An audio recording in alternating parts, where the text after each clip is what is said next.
Your money is being secretly stolen by the people who made it. Across ancient empires, rulers quietly diluted their coins, a silent betrayal that crumbled economies from within. The Roman historian Tacitus called it a hidden tax, a deception that eroded the public's faith and fueled the collapse of civilizations.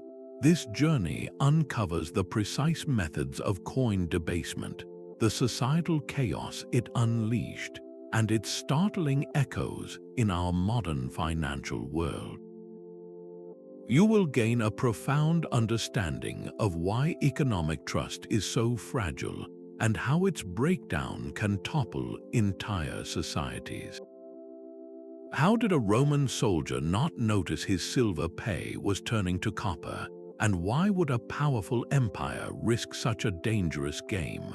What does this ancient struggle tell us about the money in your pocket today? How much do you truly trust the system that governs your wealth? The very first coins emerged not from a grand economic theory, but from a practical need for trust. In the ancient kingdom of Lydia, around the 7th century before the Common Era, merchants grew tired of the endless haggling and uncertainty of barter. How many bushels of wheat was a fine bronze spear truly worth? The system was inefficient and ripe for dispute. Then came a revolutionary idea, often attributed to King Alyattes. His solution was a small, bean-shaped lump of a natural gold and silver alloy called electrum, stamped with an official seal. This was not merely a piece of precious metal, it was a token of authority. That stamp transformed a raw material into a standardized unit of value. For the first time, a merchant could accept a coin without needing to weigh it or test its purity on the spot. The sovereign's mark was a guarantee. As expert numismatist Elena Petrov explains, the stamp of a sovereign on a piece of metal was a promise, a guarantee of weight and purity that built immense public trust. This innovation created a silent contract between the ruler and the ruled. The king provided a reliable medium of exchange, and in return, the people placed their faith in his word, embodied in metal. The Lydian coinage catalyzed an economic explosion, fueling trade across the Mediterranean. But this system carried a hidden vulnerability, one that would eventually be exploited. The entire structure rested entirely on that one simple promise, the assurance that the coin in your hand was exactly what it appeared to be. When that promise was broken, the consequences would be catastrophic. That guarantee of purity and weight was the coin's soul, and coin debasement was the process of stealing it. It was a clandestine financial maneuver where the state would systematically reduce the amount of precious metal in its coinage while demanding it be accepted at its original higher value. Think of it as a silent, state-sponsored inflation. A Roman denarius might start as nearly pure silver, a gleaming token of real wealth. But over generations, the mint would secretly mix in more and more copper or lead during the smelting process. The new coin would look similar, perhaps a little duller, a bit lighter, but it was fundamentally a lie. Its face value, the number stamped on it, remained the same, but its intrinsic worth, the actual value of the metal in your hand, had been quietly diminished. Economic historian Professor James Chen describes debasement as a silent thief, eroding purchasing power and sowing seeds of distrust among traders and citizens alike. The methods were varied and cunning. One common technique was clipping, where officials would shave tiny slivers of precious metal from the edges of coins before putting them back into circulation. Another, more brazen approach was simply minting entirely new coins with a lower purity standard, creating more currency units from the same dwindling stockpile of gold and silver. Why would a ruler risk this dangerous game? The immediate fiscal benefits were incredibly tempting. By turning 1 pound of silver into 2 pounds of debased coinage, a cash-strapped emperor could pay more soldiers, fund more building projects, or settle more debts without the difficult and unpopular task of raising taxes. It was a short-term fix that felt like financial magic, creating the illusion of prosperity from thin air. But this deliberate dilution of currency integrity was a poison pill for the economy, one whose bitter consequences would soon become impossible to ignore. The temptation to debase was a siren call for empires living beyond their means. Imagine the sheer financial pressure on a Roman emperor. The empire's borders stretched for thousands of miles, each one requiring legions of well-paid soldiers. Monumental new temples and aqueducts rose in the capital, symbols of imperial power that came with staggering price tags, and the court itself demanded lavish displays of wealth to maintain its authority. Where was all this money supposed to come from? Raising taxes was a direct and deeply unpopular method, one that often sparked open rebellion, but the mint offered a seemingly magical alternative. By ordering a reduction in the silver content of the denarius, an emperor could instantly double the number of coins in his treasury. It was a quick fix, a way to pay the armies and placate the populace without an immediate, painful political fight. Historian Dr. Maria Lopez observed that debasement was a short-term solution that created long-term catastrophe, masking fiscal irresponsibility with a veneer of stability. This desperate calculus is perfectly illustrated during the crisis of the 3rd century. The Roman Empire was besieged from all sides, rocked by civil wars, and saw more than 20 emperors in 50 years. Each claimant to the throne needed to buy the loyalty of the legions, and the fastest way to do that was to mint more money. The silver denarius, once a reliable standard, was diluted to a pathetic shadow of itself, containing little more than a thin coating of silver over a core of common bronze. The state was prioritizing immediate survival over long-term economic health, making a fateful bargain. It was a financial time bomb, set to explode once the people realized the money in their hands was not what it seemed. The Roman denarius began its life as a symbol of unshakable trust. Struck around 211 years before the Common Era, this coin was the financial engine of a burgeoning empire, a piece of nearly pure silver that guaranteed a soldier his pay and a merchant his goods. For centuries, its value was as solid as the legions that carried it to the edges of the known world, but that trust was about to be systematically broken. The first significant cuts came under Emperor Nero in the 1st century. Facing massive expenditures for rebuilding Rome after the Great Fire and funding his lavish projects, Nero authorized a reduction in the silver content. It was a small, almost imperceptible change at first, a slight trimming of the financial fat rather than a deep cut. The coins still looked and felt largely the same to the average citizen. This was the insidious genius of the initial phase of debasement. It happened so gradually that most people did not notice the theft until it was too late. The process accelerated dramatically during the crisis of the 3rd century, as the empire fractured, with more than 20 men claiming the title of emperor in just 50 years. Each one needed vast sums of money to bribe the armies that kept them in power. The denarius bore the brunt of this desperate spending. Emperor Caracalla introduced a new, even more debased coin, but the original denarius continued to be diluted.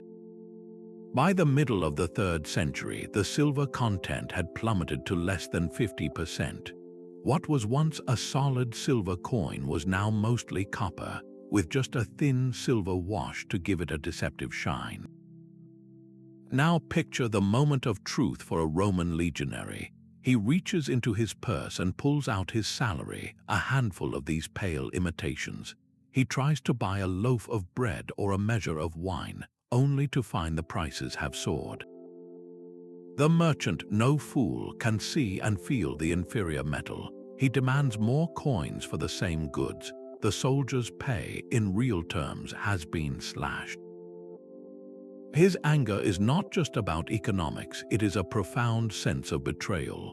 The state's promise, stamped right on the coin, has been proven a lie. This erosion of trust had devastating consequences. Numismatic evidence paints a clear picture. The periods of most rapid debasement align perfectly with peaks of hyperinflation, civil unrest, and political assassinations.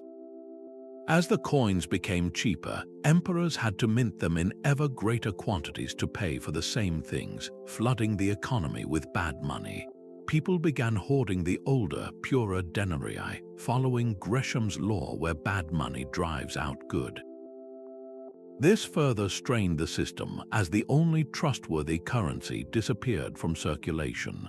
The public's faith in the entire monetary system evaporated. Why should a citizen remain loyal to a distant emperor who paid him in worthless copper? The debasement of the denarius was not merely a fiscal policy failure. It was a critical fracture in the social contract that held the Roman world together. It demonstrates with chilling clarity how a trusted currency can be hollowed out from within, a pattern we will see repeated with terrifying consistency in another great ancient power. The Athenian drachma stood as a pillar of trust in the ancient world. Forged from the legendary silver mines of Laurion, these coins were so reliable that their value was accepted without question from the bustling ports of Egypt to the trading posts of Sicily. Their consistent weight and brilliant shine made them the preferred currency for international trade, a tangible representation of Athenian power and integrity. This reputation was a strategic asset, as vital to the city-state's influence as its powerful navy. Yet this hard-won trust would be sacrificed for short-term survival. When the Peloponnesian War erupted, pitting Athens against Sparta in a decades-long struggle, the city's finances were stretched to the breaking point. Maintaining a massive fleet and building the monumental long walls for defense demanded a river of silver that even the mines of Laurion could not supply. Faced with this existential threat, Athens made a fateful choice. It began to dilute its legendary drachma. The mint started mixing more copper into the silver, producing coins that looked acceptable at a glance but felt different in the hand, a little lighter, less resonant when dropped on a stone counter. Now picture an Athenian merchant in a distant harbor trying to pay for a shipment of grain. The local trader, long accustomed to the pure Athenian silver, takes one of the new coins. He bites it, feeling the softer metal give way. He rings it on a stone, noticing the duller sound. His face clouds with suspicion. He refuses the payment or demands twice as many coins, shattering the seamless trust that had once fueled Athenian commerce. As historian Dr. Alexander Wright explains, the debasement of the drachma not only weakened Athens economically, but also tarnished its reputation for reliability and fairness. This was a devastating blow. The city-state's economic influence, built over generations, crumbled because its word, stamped in metal, was no longer its bond. Trade partners grew wary, and the cost of essential imports soared, crippling the Athenian war effort from within. This self-inflicted wound demonstrates a painful truth. Even a democracy founded on principles of civic virtue was not immune to the corrosive temptation of currency manipulation. The hollowed-out drachma became a symbol of a hollowing polis, proving that the trust which enables an economy is far easier to lose than it is to build. Gold and silver were not arbitrary choices for ancient coinage. Their unique properties made them the ultimate vehicle for trust. Their rarity was the first pillar. Unlike copper or iron, these metals could not be created or easily found. Their supply was limited by nature itself. This scarcity ensured that a small coin could represent immense value, making large-scale trade practical. A merchant could carry a pouch of gold staters worth a fortune, something impossible with bulkier commodities. Their durability was equally vital. Gold is virtually indestructible. It does not rust, corrode, or tarnish over centuries. A gold coin buried for 1,000 years emerges from the earth as bright and recognizable as the day it was minted. This permanence meant that wealth could be stored and passed down through generations, a stable anchor in a turbulent world. But perhaps the most crucial property was their intrinsic value. These metals were universally desired for their beauty and utility in jewelry and sacred objects, giving them a worth that existed long before the first coin was ever stamped. The glitter of gold in a coin was more than just a shine. It was an immediate, non-verbal signal of authenticity, a universal language that everyone from an Egyptian grain merchant to a Celtic chieftain could understand and accept. This created a powerful psychological contract. The state promised the coin was pure, and the public, seeing that familiar, untarnishable gleam, believed it. Metallurgist Dr. Ben Carter explains that the atomic structure of silver and gold made them difficult to counterfeit perfectly, so debasement was often a state-sanctioned forgery. Their distinct density, color, and ring when struck were natural anti-counterfeiting measures. Maintaining this trust required an entire industry of verification. Mining was a brutal, labor-intensive process, digging deep shafts to extract ore from mountains like Laurion in Greece. Refining involved heating the raw metal in furnaces to separate the pure silver or gold from the dross. But the final and most critical step was assaying. An assayer was a master of metals, a trusted official who would take a sample from a newly minted batch of coins. He would carefully weigh it, test its hardness, and often use a touchstone, rubbing the coin on a black slate and comparing the color of the streak to samples of known purity. This rigorous process was the quality control that upheld the entire monetary system. When a state chose to debase its currency, it was deliberately bypassing every one of these safeguards. It was diluting that trusted signal with cheaper, more abundant metals like copper or lead. The new coin might be engineered to have a similar size and a superficial silver wash, but it would feel lighter in the hand. It would have a duller, redder hue beneath the surface, and it would produce a thud instead of a clear, high-pitched ring when dropped. For the average person, this was a sensory betrayal. The contract had been broken. The state was not just saving money, it was dismantling the very foundation of economic reality, proving that its promise was no longer written in enduring metal, but in fragile, corruptible words. The moment of realization was a quiet, personal betrayal. A Roman soldier, finally paid after a long campaign, would feel the difference in his palm before he even saw it. The new denarii were lighter, their color slightly redder than the bright silver he remembered. He would take them to the market, only to find the price of a simple tunic had doubled. The merchant, with a practiced eye and a touchstone always at hand, would scrutinize each coin, weighing it, biting it to test the softness of the metal. This daily ritual of suspicion became a friction that slowed every transaction, a constant, low-grade reminder that the state's promise was no longer certain. People were not fooled for long. As the quality of new coins visibly declined, a fascinating and destructive economic behavior emerged: hoarding. Citizens began to carefully set aside the older, purer coins, paying their taxes and buying their goods with the newer, inferior currency. This is Gresham's law in action, the simple principle that bad money drives out good. The trustworthy coins were withdrawn from circulation, treated as a form of savings, while the debased coins flooded the marketplace, further accelerating their decline in value. Archaeologists find compelling evidence of this public anxiety in hoards buried during times of intense debasement. These hidden caches, often unearthed centuries later, are frequently composed of the older, high-purity coins, a silent testament to the owner's desperate attempt to preserve their wealth from a failing system. This retreat from the official currency had profound social consequences. As sociologist Dr. Lena Schmidt observes, currency trust is a social compact. Once broken, it leads to hoarding, barter, and a retreat from the monetary economy.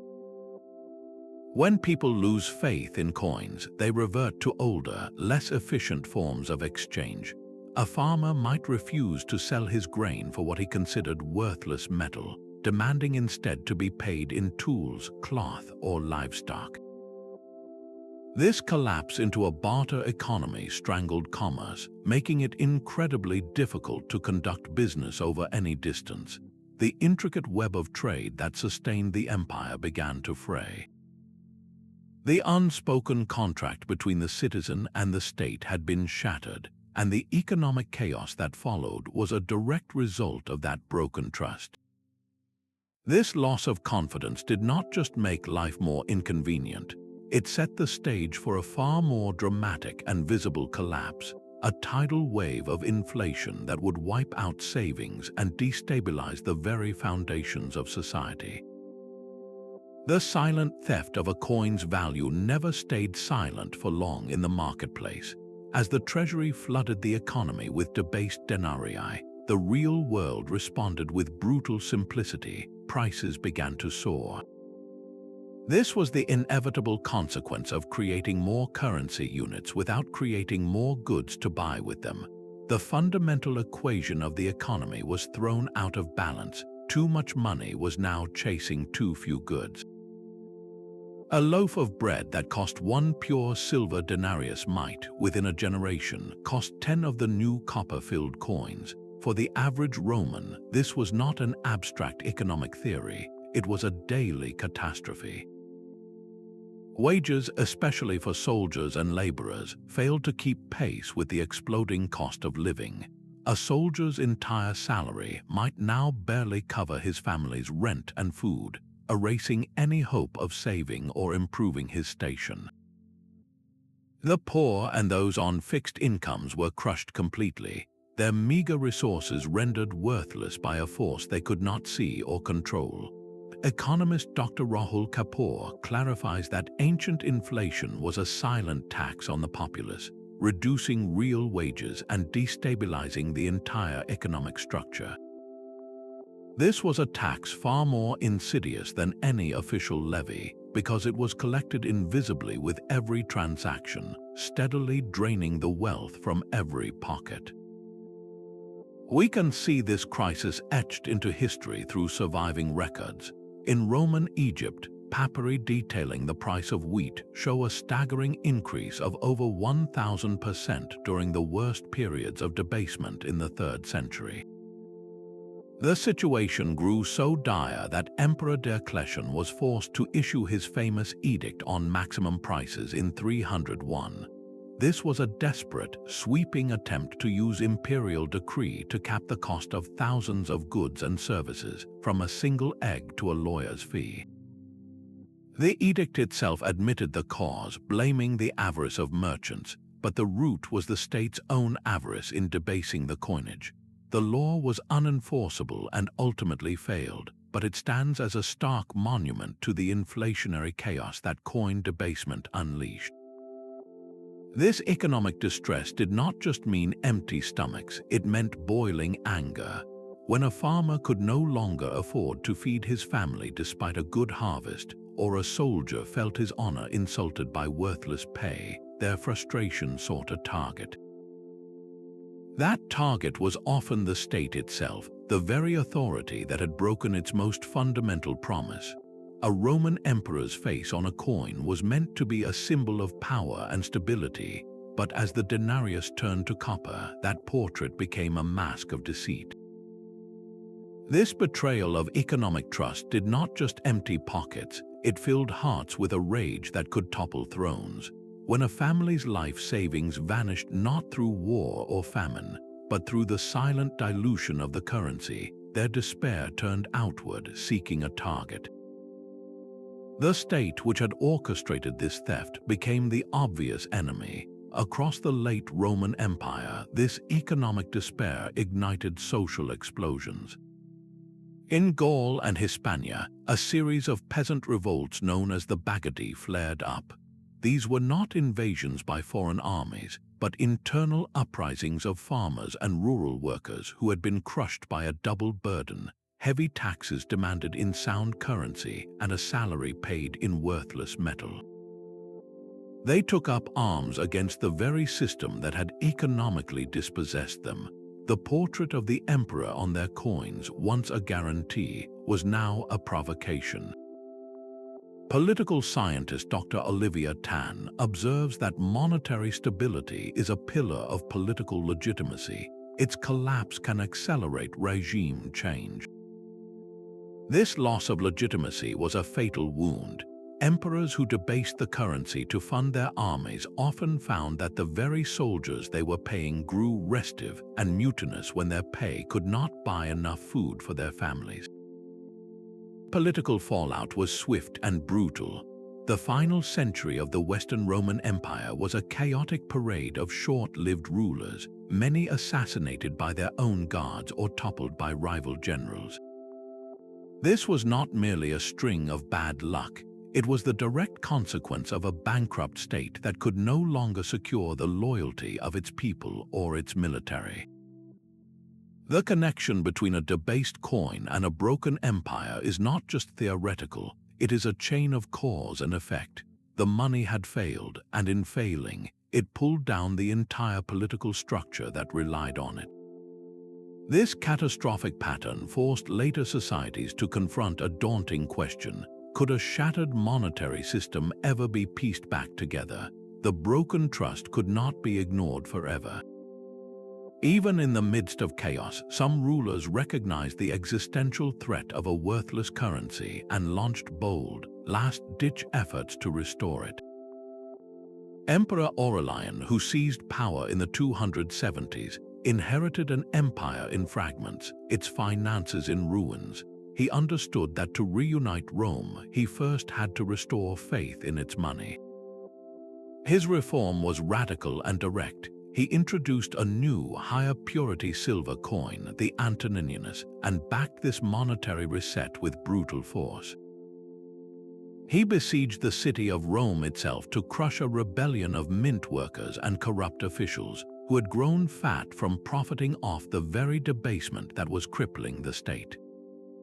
Aurelian's actions were a clear admission that the system was corrupt to its core, but his reforms, while momentarily stabilizing, were a flicker in a gathering storm.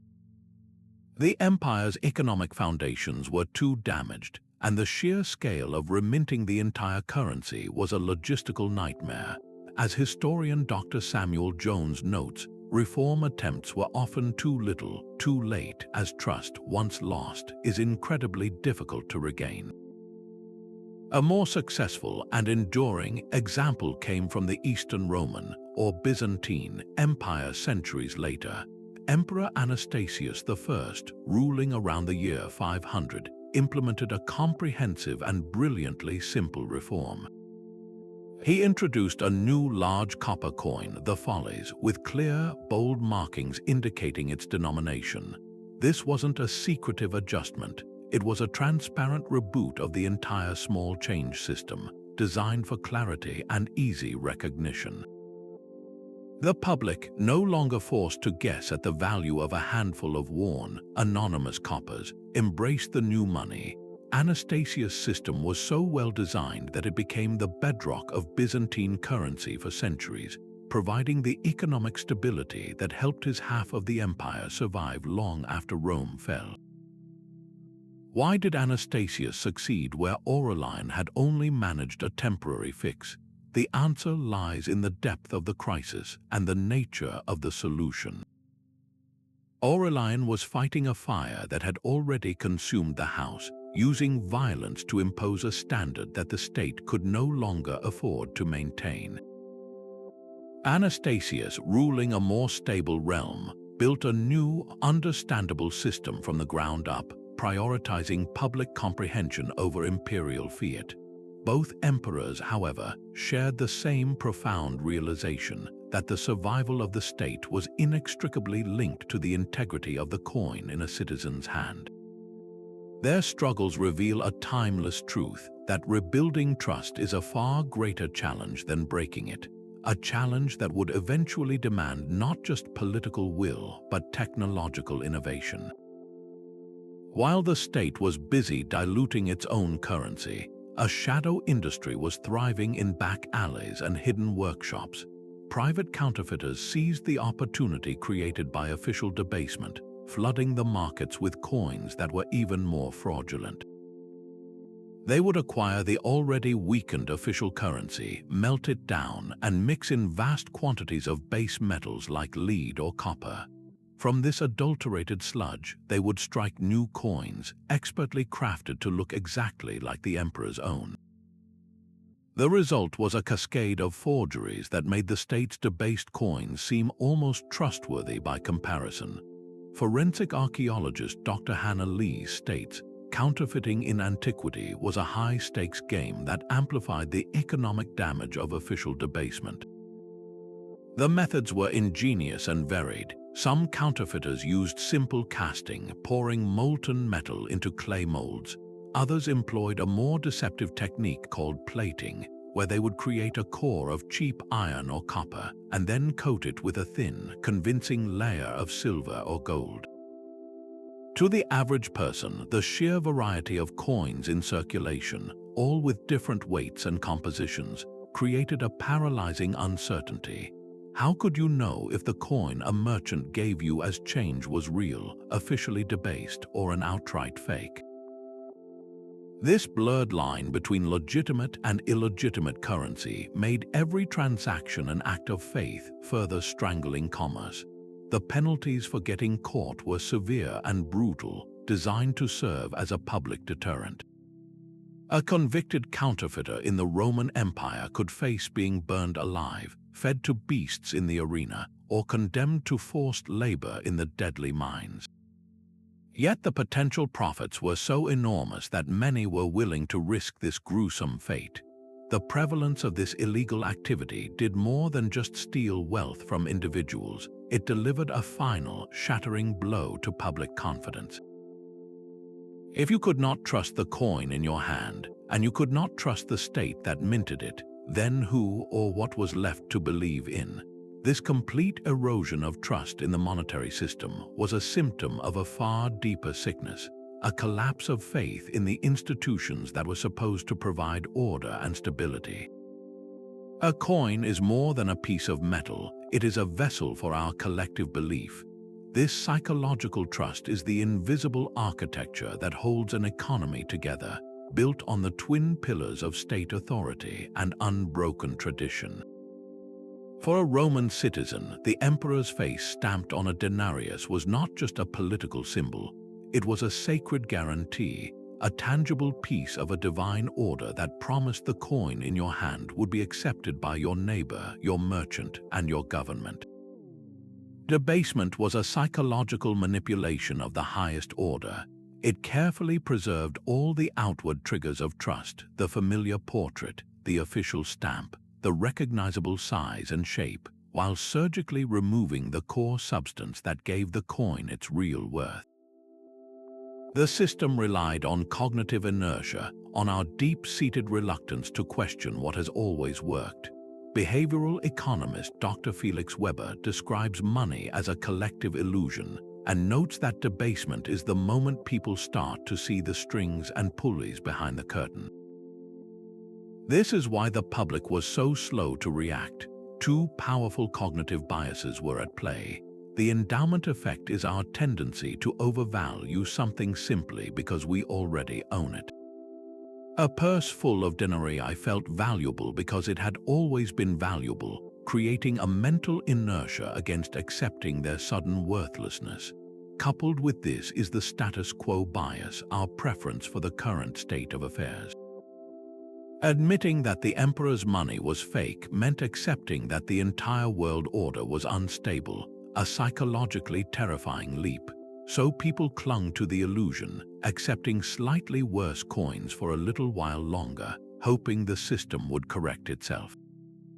The trauma came when that final, fragile thread of belief snapped. The realization was not an intellectual one, it was a visceral, personal betrayal. The sacred object in your purse was revealed as a cheap forgery, and the authority you revered was exposed as the forger. This shattered more than just purchasing power. It shattered a fundamental worldview, leaving a void of anxiety and rage where certainty once lived. This internal collapse of faith within an empire would soon radiate outward, poisoning its relationships with every trading partner and rival nation that had once accepted its currency without question. The integrity of a coin was its passport across the ancient world. When that passport was forged by the state that issued it, the entire network of international trade began to fracture. A Phoenician merchant, skilled in assessing value with his fingertips and his scales, would immediately sense the lighter weight and inferior ring of a newly debased Roman denarius. His trust, built over decades of reliable transactions, would vanish in an instant. He would refuse the shipment, leaving Roman goods stranded on the docks and creating a rupture in a supply chain that stretched for thousands of miles. This was not a simple business dispute, it was a diplomatic incident. The trust embedded in precious metal was the silent language of commerce, and debasement made that language unintelligible. As international relations scholar Dr. Aisha Khan explains, currency credibility was a form of soft power.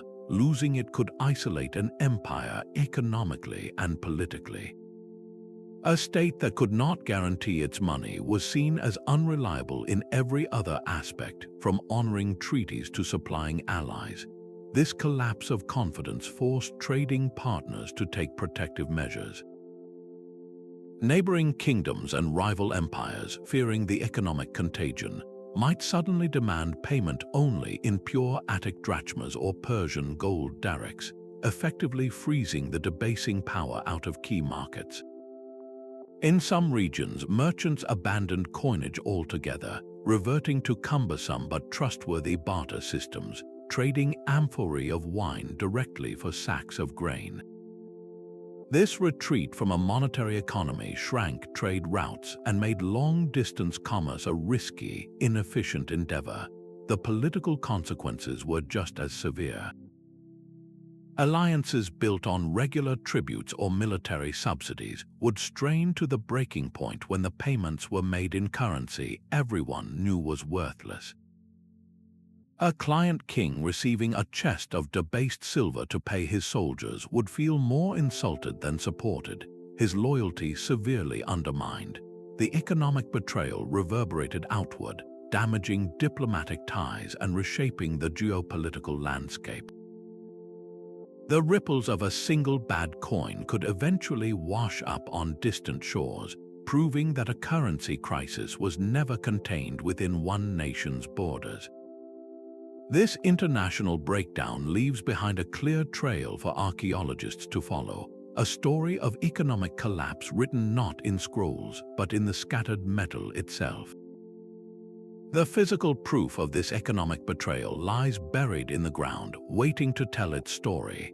Archaeologists and numismatists are the detectives who listen, using tools that would seem like magic to an ancient mint worker.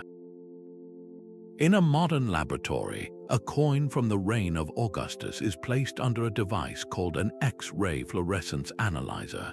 In seconds, this machine can reveal the precise elemental composition of the metal without leaving a single scratch on the ancient surface. The results are stark. An Augustan denarius might shine with 95% pure silver, a testament to a stable and confident empire. Then, a coin from the reign of Commodus, just over a century and a half later, tells a different tale. Its analysis reveals a silver content of only 70%, the rest filled with cheap copper. This is not a single bad batch, it is a deliberate, downward trend etched into metal, a silent chronicle of an empire slowly consuming its own financial future. These individual coins find their full voice when discovered together in hoards, hidden away in moments of panic. The Seaton Down hoard, discovered in Britain, is a magnificent example. It was not a collection of shiny new coins, but a mixed bag of over 22,000 pieces, carefully buried in a pot during the turbulent 3rd century. Why would someone hide such a vast fortune and never return? The composition of the hoard provides the answer. It contained older, high-purity coins from the 2nd century alongside the newer, pale imitations of the crisis years. This is Gresham's law frozen in time, a citizen's desperate attempt to save the good money from the flood of bad. As archaeologist Dr. Liam O'Connell explains, each coin is a time capsule. Its metal content narrates the economic priorities and pressures of its era. A hoard like Seaton Down is a snapshot of public fear, a tangible vote of no confidence in the official monetary system. This forensic analysis of coins does more than just confirm historical accounts. It allows us to trace the specific financial decisions of each emperor, linking political crisis directly to economic policy. We can see the exact moment a new war prompted a sudden dip in silver content, or a period of stability allowed for a slight, fleeting recovery. The metal does not lie. This overwhelming physical evidence of state-sponsored deception inevitably forced societies to confront a critical question: how could such a destructive practice be stopped? The answer lay not just in the mint, but in the law. This deliberate devaluation of currency was never just an economic act, it was a profound legal and ethical breach. Rulers desperate for cash defended debasement as a necessary state prerogative, a royal right invoked for the security of the realm or the construction of vital public works. They argued that in times of crisis, the emperor or king possessed an inherent authority to manage the currency for the common good, a power beyond the questioning of merchants or senators. But in the halls of Roman law schools and the courtyards of philosophers, a fierce, quiet debate simmered over the morality of this financial sleight of hand. Legal jurists grappled with a fundamental conflict. Did the emperor's power to mint coinage include the right to secretly strip it of its value without the people's consent? This was not a minor technicality. It cut to the heart of property rights and justice. If a citizen earned a denarius of a certain weight and purity, was it not theft for the state to later hand him a coin that was only half that value while demanding he accept it as the same? The great orator and philosopher Cicero never explicitly denounced coin debasement in his surviving texts, but his writings on justice and moral duty leave little room for it. He argued that the foundation of a republic was good faith, and that no amount of legalistic reasoning could justify an act that deliberately cheated the people. To secretly reduce the silver in a coin was, in his framework, a clear violation of this good faith, a betrayal of the public trust for short-term gain. Legal historian Dr. Sophia Rossi observes that ancient debasement raised timeless questions about the limits of state power and the ethics of economic policy. The tension is visible in the historical record. Emperor Aurelian's violent crackdown on corrupt mint officials was in part a public relations move to place the blame on greedy underlings and absolve the state itself of systemic guilt. It was an attempt to draw a legal and ethical line, suggesting that while the state could reform the currency, individuals who mimicked that debasement for private profit were criminals deserving of death. This highlighted the uncomfortable hypocrisy at the core of the practice. The state was engaging in a form of counterfeiting against its own people, then punishing private citizens for doing the same. These ancient debates echo with a startling familiarity today, forcing us to confront the same difficult balance between what a government can do and what it should do in the name of necessity.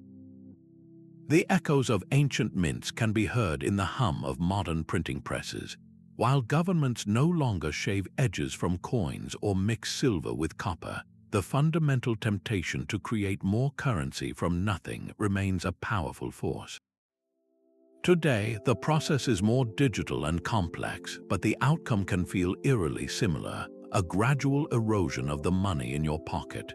We call it quantitative easing or deficit spending, policies where central banks create vast sums of electronic money to stimulate the economy during a crisis.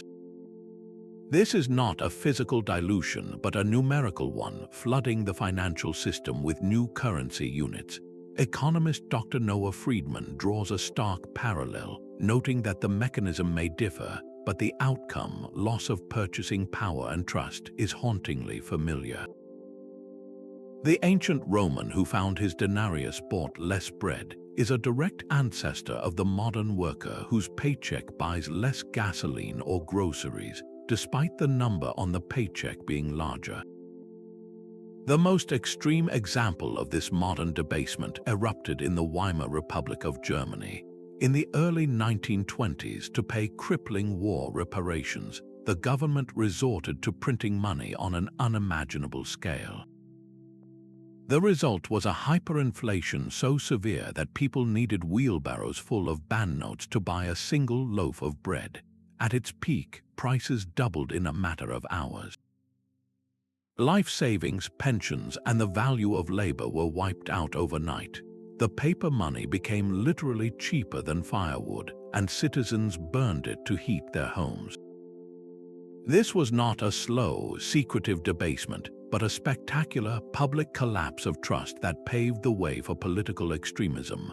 More recently, the massive monetary expansions following the global financial crisis and the pandemic involved creating trillions of dollars, euros, and yen out of thin air. The stated goal was to prevent economic collapse, a noble intention reminiscent of a Roman emperor paying his legions to secure the borders. Yet the long-term consequence, a sustained period of higher inflation, acts as the same silent tax that drained the wealth of Roman citizens. Your savings account balance might look the same, but its ability to command goods and services has been quietly diminished. This is the timeless dilemma, the trade-off between immediate stability and long-term integrity. The ancient struggle over the purity of a silver denarius has simply evolved into a complex debate over inflation targets and central bank balance sheets. The integrity of a nation's currency is its most vital economic promise, a lesson written in the faded silver of ancient coins. For modern policymakers, the clearest takeaway from this millennia-old struggle is that trust, once broken, is monumentally difficult to rebuild. This demands a framework of transparent and responsible monetary policy, where central banks operate with a high degree of independence, shielded from the short-term political pressures that so often tempted emperors to debase. Their commitment must be to clear, publicly stated goals like a stable, low-inflation target, rather than funding the latest government project with digitally created money. Imagine a modern central bank not as a mysterious cabal, but as a transparent institution, its decisions and data open for all to see, its leaders accountable for maintaining the purchasing power of the currency in your wallet. This is the institutional safeguard against the ancient temptation, a system designed to prioritize long-term stability over short-term fixes. For individuals, the lesson is equally powerful. You are not powerless. The ancient Roman who hoarded old, pure denarius coins was practicing a primitive form of asset diversification. Today, this means understanding that cash savings alone can be eroded by inflation, the modern equivalent of silent debasement. Protecting your wealth involves spreading it across different types of assets, from real estate and stocks to commodities like gold, which has historically held its value when paper currencies falter.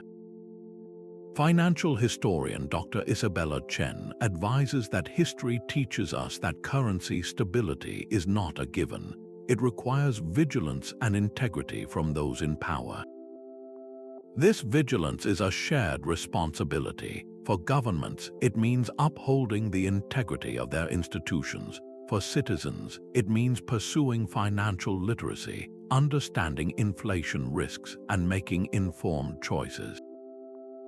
These practical takeaways underscore a universal truth: economic resilience, from the Roman Forum to the modern trading floor, depends entirely on the maintenance of trust. This enduring search for a trustworthy store of value inevitably pushes people to seek alternatives, a quest that has repeatedly led back to one ancient and glittering answer. When the emperor's coin became a hollow token, people did not simply surrender to economic chaos. They turned back to a system far older and more resilient than any imperial mint: the direct exchange of goods and services. A Roman farmer holding a handful of pale, copper-filled denarii would bypass the untrustworthy currency entirely. He would load his cart with sacks of grain and drive it to the blacksmith, trading a bushel of wheat directly for the repair of a plow.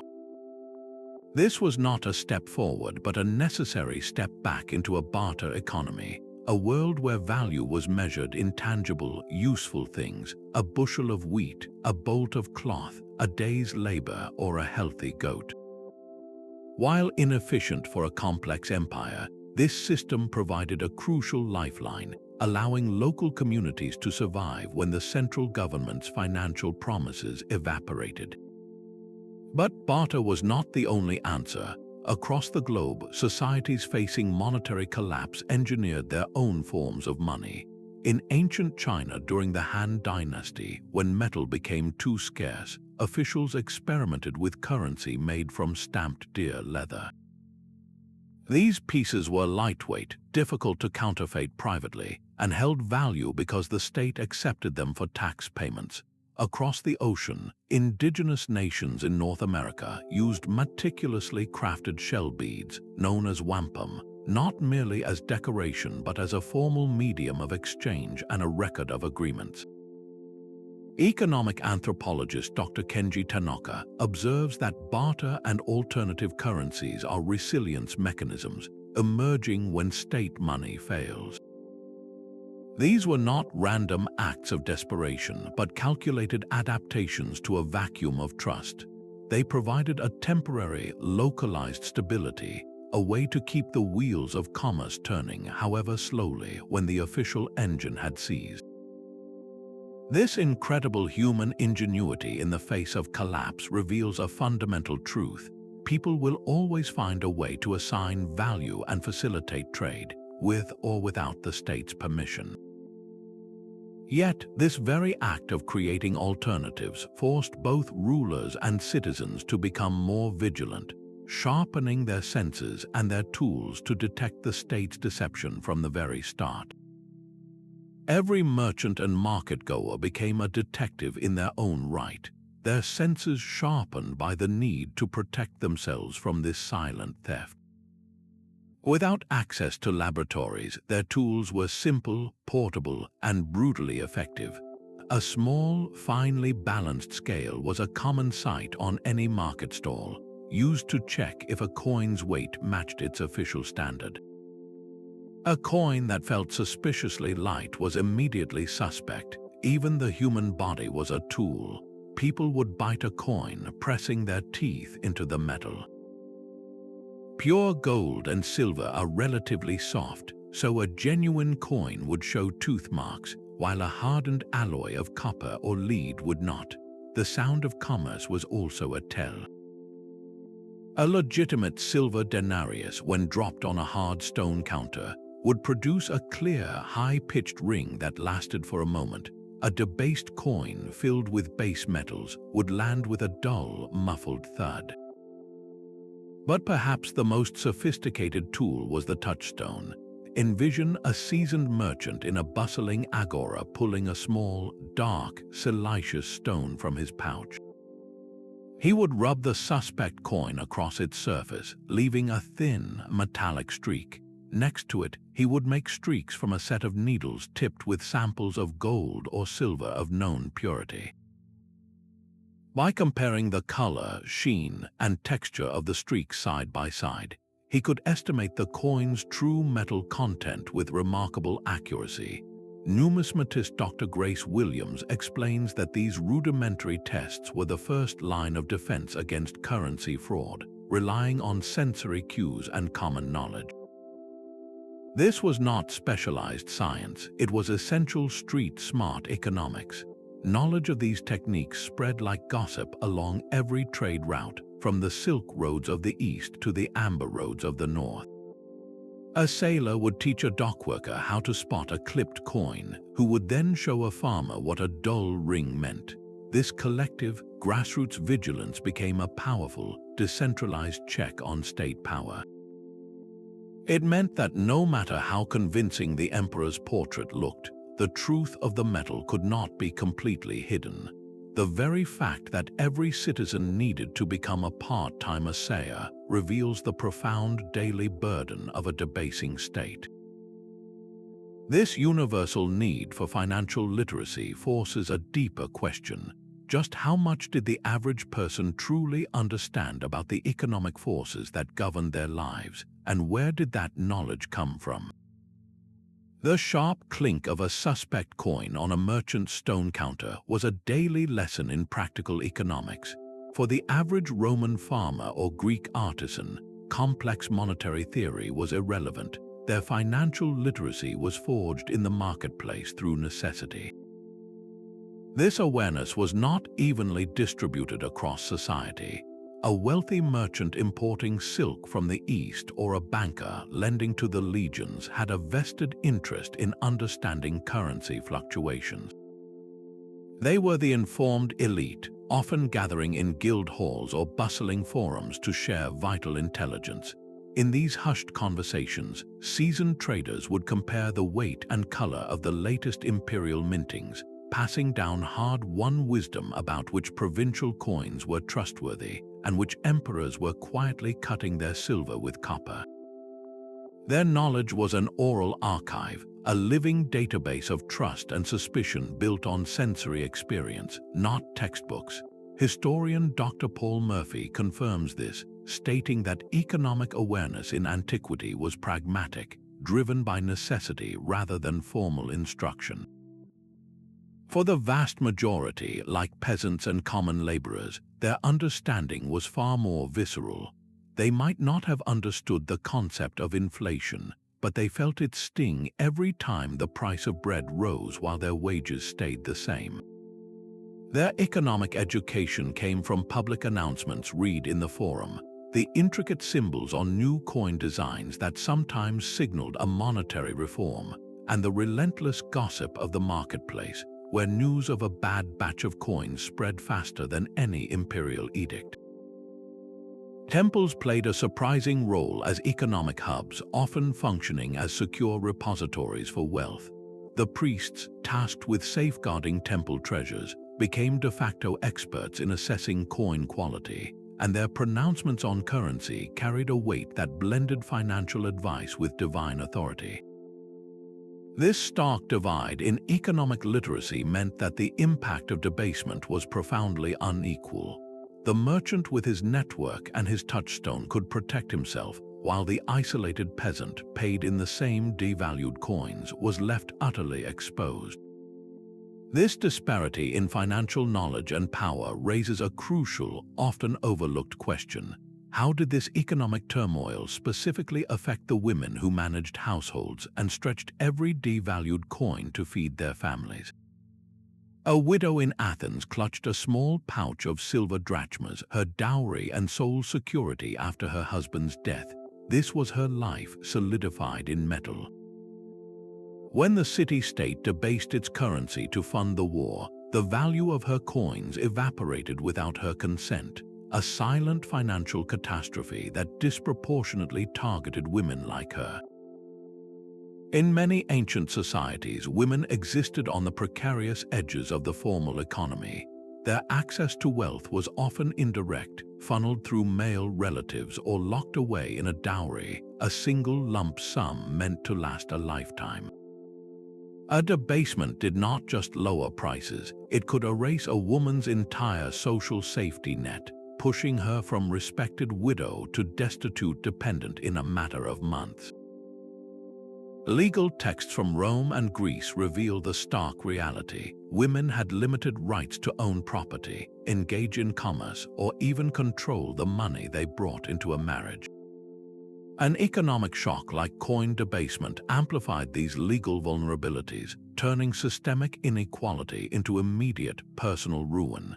Yet necessity is a relentless teacher. While some women were tragically impoverished, others forged new paths. Letters and legal petitions from Roman Egypt show women taking on more active roles in family businesses, managing vineyards or weaving workshops as their husbands served in distant legions. With the official currency in chaos, they became adept at barter, trading homemade cloth for grain or negotiating labor directly. These were not choices made from ambition, but from the desperate need to stretch every devalued coin. Gender historian Dr. Chloe Bennett confirms that debasement could exacerbate existing inequalities, but it also sometimes pushed women into more active economic roles. Archaeological evidence supports this nuanced picture. In some hoards, jewelry is found melted down and recast into crude, unofficial ingots, a silent testament to women liquidating their personal assets to survive the monetary collapse. This gendered impact reveals a deeper truth about economic crises. They are never neutral. They strike hardest at those with the least power to protect themselves, while simultaneously forcing adaptation and resilience. The quiet struggle of that Athenian widow and the resourcefulness of the Roman wife managing the estate show that the story of coin debasement is not just about emperors and merchants. It is about how financial betrayal ripples through every layer of society, reshaping lives in its wake. This intimate connection between money and social structure inevitably raises a profound question. What deeper beliefs, what sacred ideas were violated when a ruler debased the very currency that bore his divine image? A coin stamped with the face of a god was more than currency, it was a theological statement. In the ancient world, the value of money was often seen as part of a divine order, a tangible fragment of cosmic stability blessed by the gods themselves. When a ruler debased that coin, he was not merely cheating the treasury, he was committing an act of sacrilege, unraveling a sacred bond. This is why some Jewish communities during the Roman period refused to use imperial coins, not only for the economic risk but on profound religious principle. The coins bore graven images of the emperor, who was often declared a god, a direct violation of Mosaic law. For them, accepting such a coin was a spiritual compromise, and its debasement only confirmed its corrupted nature. This fusion of faith and finance meant that a monetary crisis could feel like a theological one, a sign that the universe itself was falling out of balance. Theologian Dr. David Epstein observes that in antiquity, money often carried a moral and spiritual weight. Its debasement was a betrayal of deeper truths. We see this sacred dimension across cultures. In Mesopotamia, temple complexes functioned as the first banks, their immense stores of silver and grain under divine protection, making financial fraud a sin against the gods. Roman coinage frequently featured the goddess Monitor, from whom we get the word money, representing not just the mint but the divine memory and faithfulness that underpinned the entire system. To debase a coin bearing her image was to break a celestial promise. This ideological layer intensified the public's sense of betrayal. An economic crime was bad enough, but a spiritual one shook the very foundations of reality. People wondered if a plague, a drought, or a lost war was divine punishment for the state's monetary sins. This crisis of faith did not stay confined to the marketplace or the temple. It inevitably seeped into the stories a society told about itself, shaping its art, its literature, and its deepest cultural expressions. The slow decay of a civilization can be measured in the shrinking silver content of its coins, but also in the fading artistry stamped upon them. Those early Roman denarii were miniature masterpieces, featuring finely sculpted profiles of gods and emperors with meticulously rendered hair and laurel wreaths. The lettering was sharp and deep, a declaration of permanence. Compare this to the crude, blob-like coins of the 3rd century, struck from poorly mixed metal with blurry, barely recognizable portraits. The artistic decline was not an accident. It was a direct symptom of a state cutting corners, rushing mints to produce quantity over quality. This visual degradation served as a daily, tangible reminder to every citizen that the world was becoming less certain, less ordered. The public's frustration with this decline did not go unrecorded. The Roman satirist Juvenal, with his trademark biting wit, mocked the pathetic state of the currency, writing scathingly of coins so debased you could barely make out the emperor's features. His work channels the voice of the common person, their cynicism towards an authority that paid them in what was essentially counterfeit metal. Art historian Dr. Zoe Kim observes that the aesthetics of coinage provide a barometer of societal health and priorities.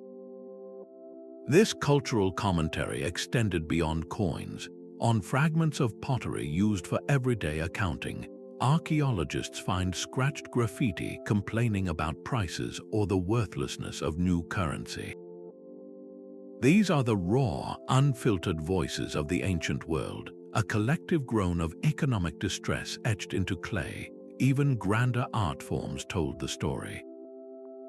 Mosaics and reliefs that once celebrated military conquests and bountiful harvests gradually gave way to themes emphasizing divine salvation and the next life, a possible reflection of a populace losing faith in the earthly systems that were supposed to provide for them.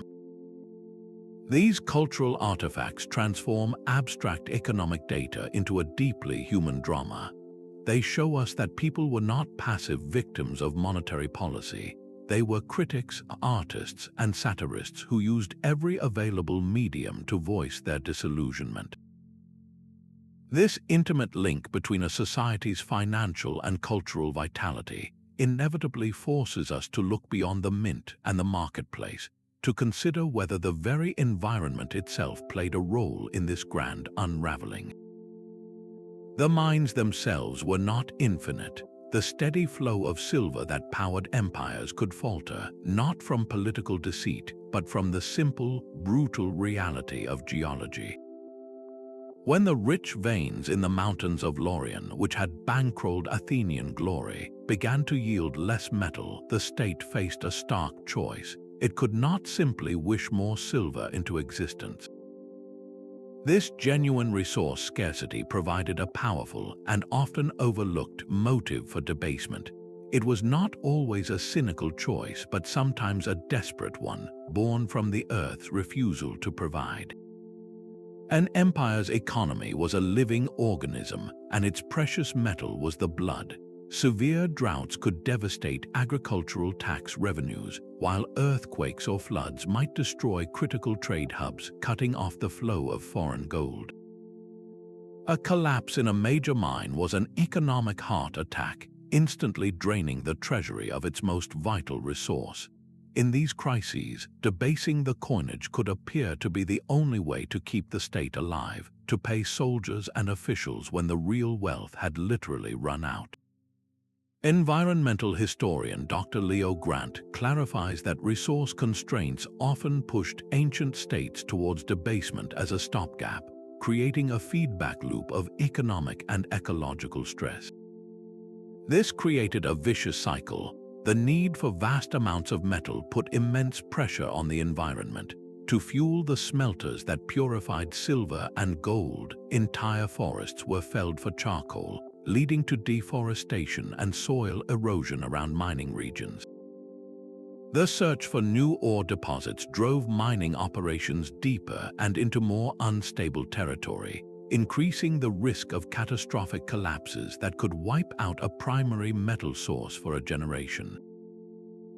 The very act of sustaining the monetary system could degrade the land that supported the society it was meant to fund.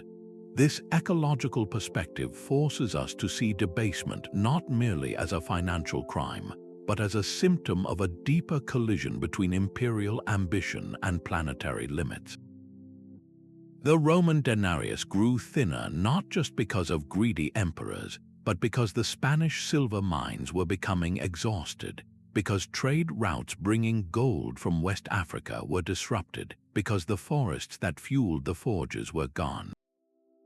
This tangible connection between a dwindling resource and a fading coin adds a profound layer to our understanding, revealing how the silent theft of currency value was sometimes rooted in the silent exhaustion of the earth itself.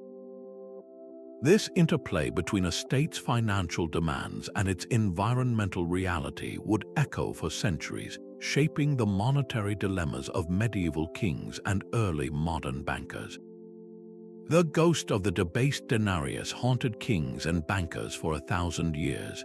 Medieval rulers, looking back at the collapse of Rome, understood that a currency's credibility was the bedrock of their power.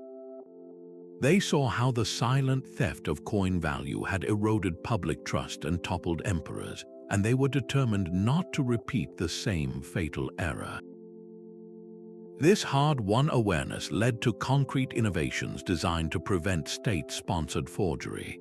In England, the monarchy established the trial of the Picts, a rigorous public ceremony where randomly selected coins from the royal mint were tested for weight and purity against official standards by a jury of goldsmiths and merchants. This was a direct institutional response to ancient corruption, a transparent check on the mint's power that restored a measure of public faith. Across Europe, the gold florin of Florence and the gold ducat of Venice became renowned for their unwavering purity, their consistent value fueling the commercial revolution of the Renaissance precisely because everyone trusted the metal in them. A merchant in Bruges could accept a Florentine florin without a second thought, his confidence built on a foundation of historical trauma. This historical consciousness directly shaped the thinking of early economists. The 14th century scholar Ibn Khaldun, in his monumental work The Muqaddimah, analyzed the rise and fall of empires and identified currency debasement as a primary cause of civilizational decay. He argued that when rulers tamper with the value of money, they destroy the incentive for people to accumulate wealth and engage in trade, strangling the economic vitality of the state. Centuries later, Adam Smith in The Wealth of Nations pointed to the ancient practice as a foolish and destructive form of taxation, a lesson he used to advocate for sound money. Historian of economic thought Dr. Rachel Lee confirms this lineage, stating that the ancient struggle with debasement laid the groundwork for modern monetary theory and the emphasis on central bank independence. The very idea that a nation's bank should be insulated from the short-term demands of politicians is a direct legacy of watching emperors melt down their own currency to pay for a civil war. This long journey from the forges of Rome to the financial institutions of today carries one resonant truth: the fundamental tension never disappeared, it only evolved. The same desperation that drove an emperor to dilute his silver now drives modern governments to monetize debt and expand the money supply during a crisis. The challenge remains eternally the same: to balance the urgent needs of the present against the absolute necessity of preserving trust for the future. Every financial instrument, every regulation, and every economic policy is, in its own way, a response to that ancient, whispered betrayal in the marketplace. The echoes of ancient mints are a stark reminder that a currency's value is a promise, and breaking that promise carries a terrible price: we have followed the trail of debased silver from the Roman Forum to the Athenian Agora, witnessing a pattern that transcends time. This was never just an economic tactic, it was a fundamental breach of the social contract. By prioritizing short-term fiscal fixes over monetary integrity, states unleashed a chain reaction of inflation, social unrest, and a corrosive loss of faith that weakened the very pillars of their power. The hollowed-out denarius and the diluted drachma stand as permanent monuments to a simple, devastating truth. When a government secretly steals value from its people, it sows the seeds of its own eventual downfall. These ancient lessons resonate with an unnerving clarity in our modern world of digital wallets and complex financial derivatives. The mechanisms have changed, but the core temptation remains, the allure of creating the illusion of wealth from nothing. The philosopher George Santayana's warning echoes across the centuries. Those who cannot remember the past are condemned to repeat it. Our journey through monetary history is not merely an academic exercise, it is a call to value transparency and demand stability in the economic systems that govern our lives. The trust that enables our society to function is still as fragile as it was 2,000 years ago, and it requires our collective vigilance to protect. We would love to hear your perspective on these historical parallels. What echoes of ancient debasement do you see in today's economy? Share your thoughts in the comments and subscribe for more explorations into the profound